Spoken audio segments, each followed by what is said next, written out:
This is an area in the middle of the Pintwater Range. There were 24 recorded atomic blasts in this area. This might lead you to think the whole range is an atomic wasteland. The mountain we are approaching is the location of one such blast, called Shave. As you can clearly see, they literally blew one side of the mountain away. There is a clear track running next to the blast area. You would think that if the rock was heavily irradiated, then moving the debris would not have been a very high priority.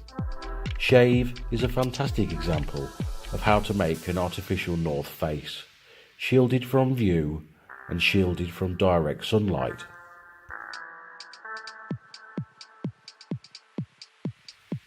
These are the names of some of the atomic blasts in the Pintwater Range, and they have a vegetable, fruit and food flavour to them. All of these blasts occurred well underground, but most are right next to Shave.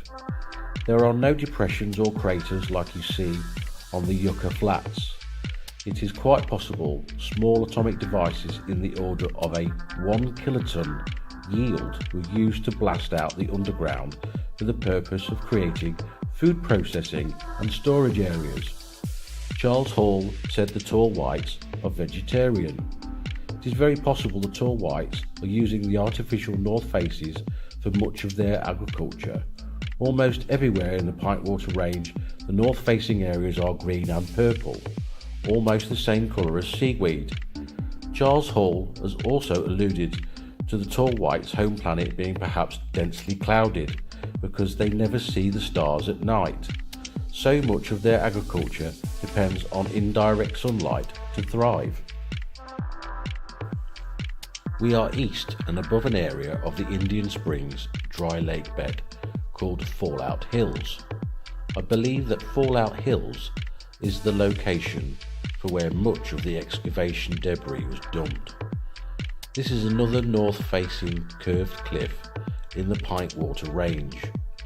It is one of very many north-facing slopes that do not look natural despite the green colour.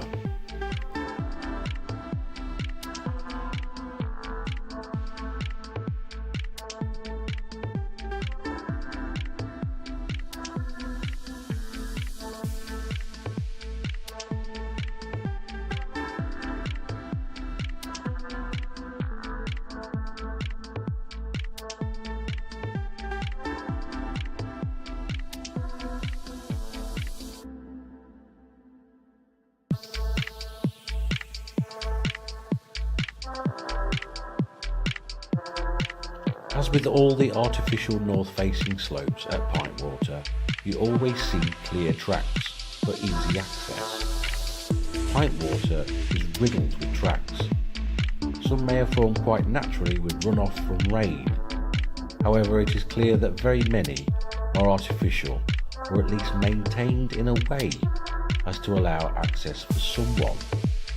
In nearly all cases where there are tracks, there are plenty of strange objects and structures that show evidence of tall white habitation.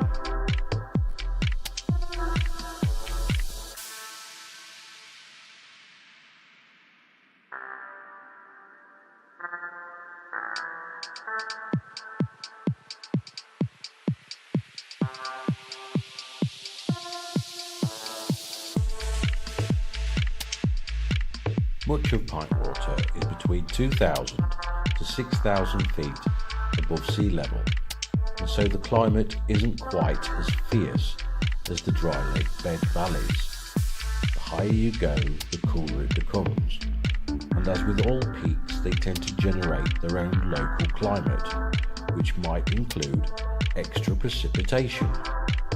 There are at least 3 freshwater springs in the range, called De Jesus, Quartz and Wandell. It is clear that most of Pintwater Range is neither too hot nor too dry for tall white agriculture.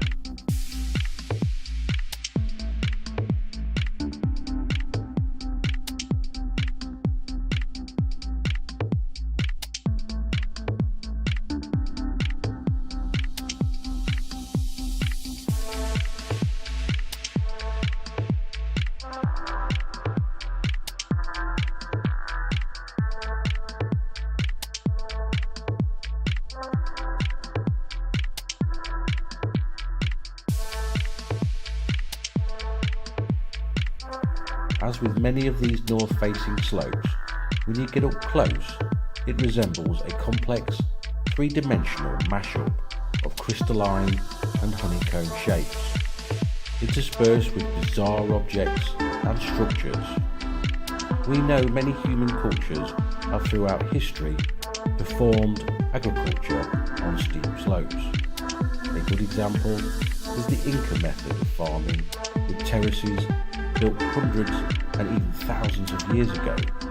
These slopes have no terraces, so if agriculture is the main feature, then it is an alien method and seems to defy gravity.